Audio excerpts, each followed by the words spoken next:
Bueno, voy a presentar algunos datos que sustentan la urgencia y la necesidad del cambio profundo en CONACYT que ya se ha efectuado y sobre él pues la nueva legislación que fue propuesta y trabajada durante todos estos años y finalmente aprobada por la Cámara de Diputados y el Senado en días pasados.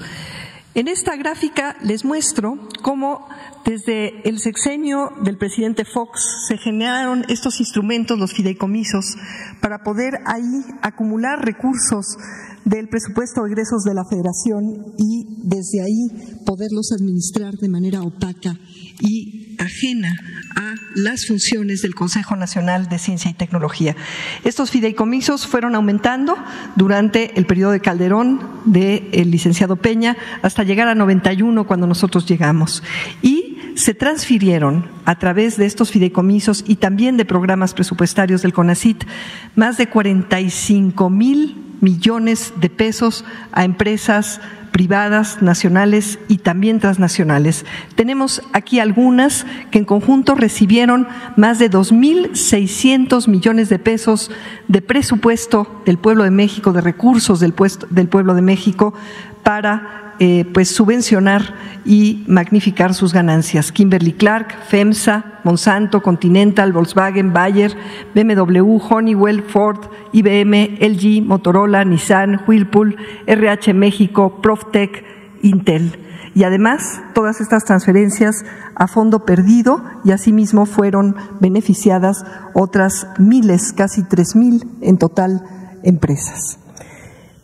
Las transferencias, además, en la siguiente vemos, contaron con la participación, podríamos decir complicidad,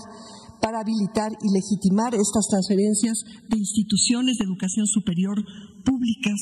del país y también privadas. Las que más recursos recibieron fue el Tecnológico de Monterrey, a la cabeza, el CIATECU, un centro público de investigación, la Universidad Autónoma de Nuevo León, la UNAM, el CIMAD, entre muchas otras. Aquí está la forma en que se triangulaban estas transferencias y las empresas no solamente recibían estos recursos sobre texto de la innovación a fondo perdido, sin que, como veamos, tuviera ningún beneficio para el país, sino además recibían de regreso recursos a partir de las instituciones de educación superior en forma de talento, de apoyos para su negocio, es decir, una subvención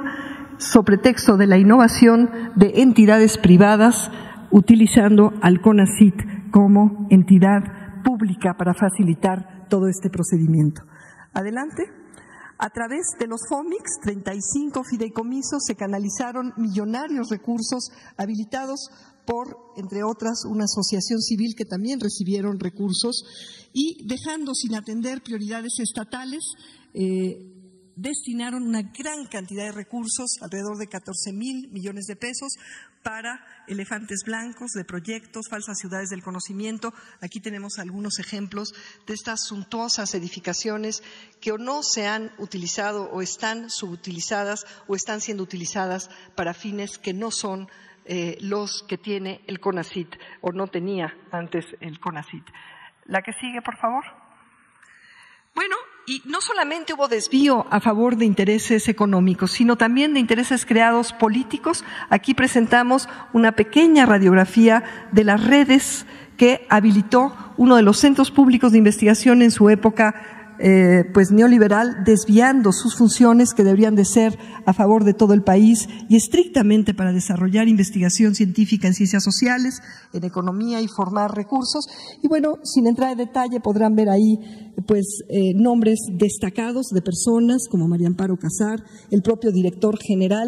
El primero fue, bueno, el anterior a Sergio López Ayón, el propio exdirector general del CONACYT, y pues estas organizaciones de las cuales acabamos de oír, como México Evalúa, Mexicanos Unidos contra la Corrupción, aparece también ahí el TEC de Monterrey, y una habilitación de transferencias de talento a instituciones como el INAI, el INE, en fin, inclusive un vínculo muy estrecho con la Suprema Corte de Justicia. Ahí aparecen también nombres destacados. La que sigue.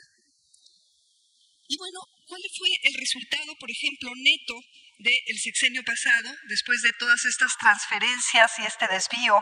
de la capacidad de CONACYT a favor de intereses creadas,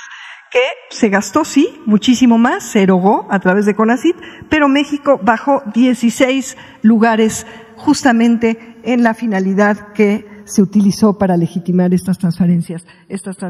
en innovación, en resultados de innovación. México disminuyó a nivel global. Esto implica también a todas estas empresas que recibieron todos estos recursos, es decir, fue un fracaso rotundo. En los años que llevamos bajo el mandato del presidente López Obrador, aplicando pues los principios y las líneas de trabajo en el gobierno, como son la austeridad, la inversión eficiente y sobre todo pertinente, ya el país ha subido 6 lugares en resultados de innovación. La que sigue, y no solamente eso, se están dando más becas, no se deja absolutamente a ningún estudiante aceptado en posgrados públicos que también se habían ido privatizando, utilizando las becas de CONACYT, no para distribuirlas de manera justa y transparente y con criterios de inclusividad, sino para usarlas como señuelos para negocios, inclusive al seno de universidades públicas. Hoy ya no se deja a ninguno de los estudiantes aceptados en posgrados públicos sin beca, y estos mecanismos ahora quedan sustentados en diferentes artículos de la ley. Se han aumentado el número de becas a jóvenes con doctorado para ir atendiendo otro de los grandes pasivos neoliberales, el rezago laboral de jóvenes con doctorado que tenían que dejar el país en vez de dar su talento a favor de todas y de todos. Un aumento en las becas para especialistas médicos para que tengamos los médicos especialistas en el futuro que necesitamos, y también un aumento en el número de becas a investigadores, es decir, este gran ahorro que ahora tenemos, porque ya nos están transfiriendo a fondo perdido los recursos, se ha derivado en mayor apoyo a los colegas a través del Sistema Nacional de Investigadores, fortalecido también, y además apoyo a proyectos de ciencia básica y también ciencia aplicada, muy importante para resolver grandes problemas como la basura, la contaminación de agua, diferentes temas de salud, cuando paradójicamente, en contraste con esas transferencias multimillonarias, en 2017 y también 2018,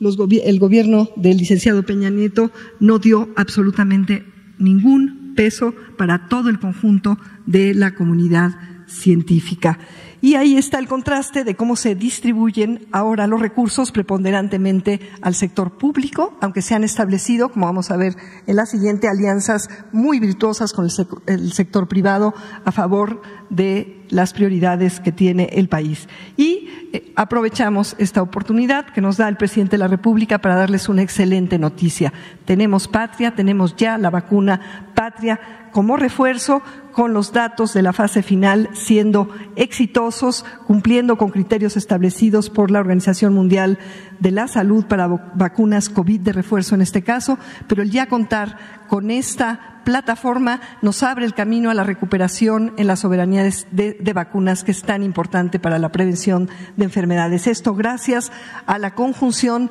de capacidades públicas de varias universidades, entidades públicas como el Instituto Mexicano del Seguro Social, la COFEPRIS, pero también en alianza con una empresa honesta, mexicana, que se especializaba en vacunas para el sector animal y ahora ha dedicado una inversión importante para la producción de vacunas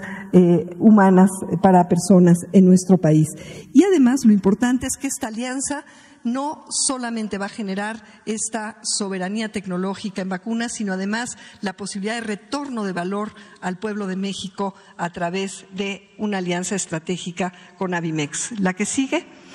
Y además, el costo de producción fue mucho menor que el que han tenido otras vacunas por un modelo innovador de articulación de capacidades público-privadas, pudiendo hacer mucho más con mucho menos, teniendo la posibilidad además ya de tener plantas de producción que están en proceso de autorización regulatoria por parte de COFEPRIS para contar con suficientes vacunas y además tener la base no solamente para esta vacuna de refuerzo ya aprobada, sino también para otras vacunas y que nos permitan entonces tener las vacunas que se van a ir requiriendo a tiempo mucho más rápido. De todas maneras, el tiempo de desarrollo fue también muy bueno en comparación al tiempo promedio que se tarda el desarrollo. Tenemos ya esta vacuna vacuna patria, y esta es una gran noticia para nuestro país. ¿La que sigue?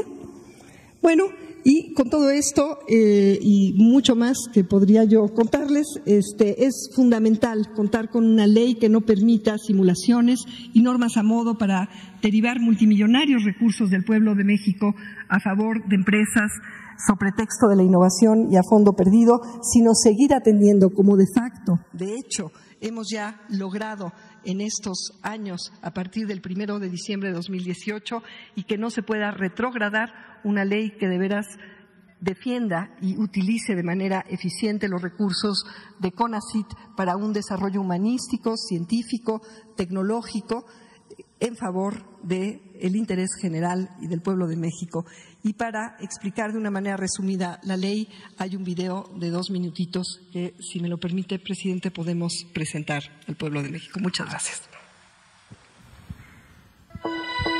Con la primera Ley General en materia de humanidades, ciencias, tecnologías e innovación, se consolida la transformación del sector humanístico, científico y tecnológico del país. La ley se fundamenta en el derecho humano a la ciencia y garantiza que el pueblo de México goce de los beneficios de la investigación humanística y científica, así como del desarrollo tecnológico y la innovación. Esta primera Ley General en materia de HCTI es de alcance nacional y para todos los órdenes de gobierno, pues establece las bases de coordinación entre la Federación, las entidades federativas y los municipios, con el propósito de consolidar un verdadero sistema nacional de HCTI por y para México. Con su aprobación, el Consejo Nacional se fortalece como Consejo Nacional de Humanidades, Ciencias y Tecnologías, con lo cual se hace expresa la reivindicación de las humanidades y se reconoce el valor de la filosofía, las ciencias sociales y las artes. La Ley General impulsa el apoyo a la investigación, que contribuya al avance del conocimiento en todas las áreas y campos del saber humanístico y científico, así como a la atención y solución de problemáticas nacionales. Se establece la obligación del Estado de apoyar a la ciencia básica y de frontera para que nunca más sean abandonadas. El presupuesto público deberá siempre ser mayor que el del año anterior, en congruencia con el principio de progresividad y no regresión. Se garantizan las libertades de cátedra, investigación y expresión. Se mandatan becas universales a estudiantes de posgrados públicos y su entrega de manera directa. Se fortalece el Sistema Nacional de Investigadores. La Junta de Gobierno del CONACYT se fortalece con la participación de 8 miembros de la comunidad académica y del sector privado, así como del Instituto Nacional de los Pueblos Indígenas y de la Comisión Nacional de Derechos Humanos. Ciencia para beneficio del pueblo de México.